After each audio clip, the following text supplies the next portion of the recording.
Very good morning बच्चों, जय गुरुदेव। मेरा नाम जोगेश्वर ठाकुर है, मैं हिंदी सब्जेक्ट टीचर हूँ। और बच्चों, आज हम नया चैप्टर्स नहीं पढ़ेंगे, बल्कि आज हम अपने फेयर कॉपी में किस तरीके से लिखना है, प्रश्न उत्तर एक्सरसाइज किस तरीके से करना है, वह हम सीखेंगे।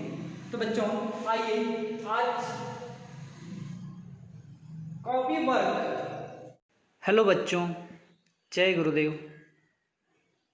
आइए अब हम अपनी नोटबुक की ओर चलते हैं। बच्चों, हमें हमारे फेयर कॉपी में किस तरह से प्रश्न उत्तर और अदर एक्टिविटीज़ एक्सरसाइज को लिखना है। तो बच्चों,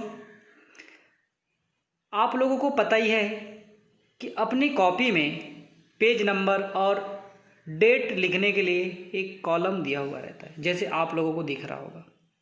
बच्चों, आपको जिस डेट पर यह वीडियो मिला है उस डेट को इस कॉलम में मेंशन करेंगे। यदि अपनी नोटबुक में यह कॉलम नहीं दिया है तो इस कॉर्नर पर डेट मेंशन कर सकते हैं। बच्चों, आइए अब हम आगे देखते हैं कि अपनी नोटबुक में किस तरह से प्रश्न उत्तर को लिखना है। बच्चों, जैसे यहाँ पे लिखा है पार्ट 1 वर्णमाला इंडेक्स। बच्चों, प्रश्न उत्तर को लिखने से पहले हमें उसका इंडेक्स बनाना चाहिए। इंडेक्स से हमें यह स्पष्ट होता है कि हम किन किन प्रश्नों को आगे में एक्सप्लेन किया है। इंडेक्स देखकर पता चल जाता है। तो बच्चों, जैसे कि यहाँ पे वर्णमाला हाईलाइट किया हुआ है, ये पार्ट का नाम है।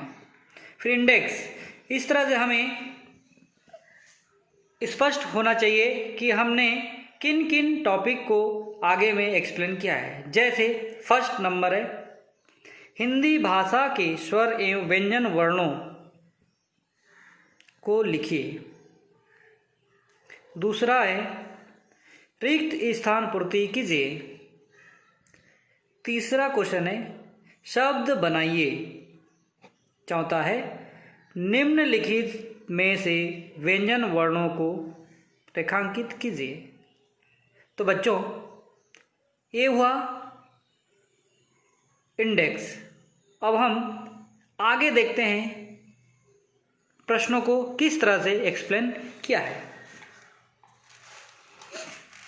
तो बच्चों, आप लोगों को दिख रहा है, फिर से हमने लिखा है पार्ट 1 वर्णमाला हाईलाइट किया हुआ है। और प्रश्न नंबर 1 हिंदी भाषा के स्वर एवं व्यंजन वर्णों का लेखन। तो बच्चों, हमारे हिंदी भाषा में कितने वर्णमाला होते हैं उसे हमने स्वर और व्यंजन में विभाजित करते हुए लिखा है।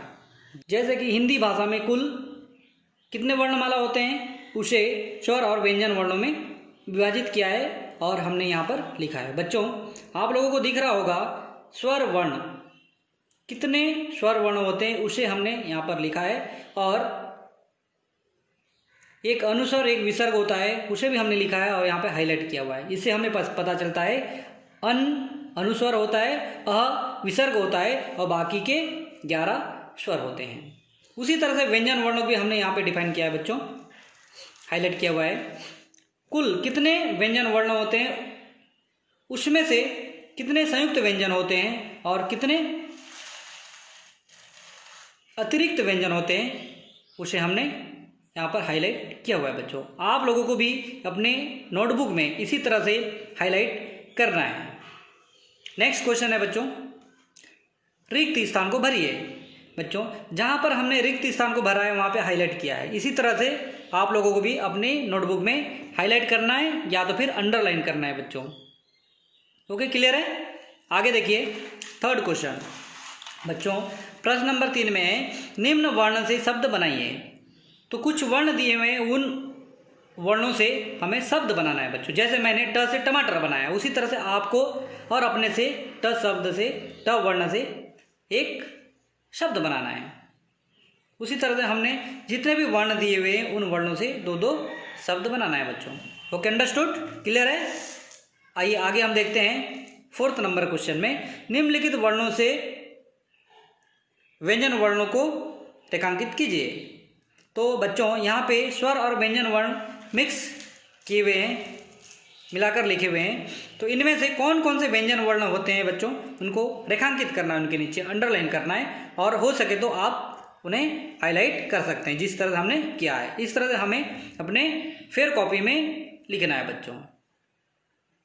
ओके, आप लोगों को समझ में आ गया, क्लियर है कि हमें कॉपी वर्क कैसे करना चाहिए? ओके, वेरी गुड, धन्यवाद, जय गुरुदेव।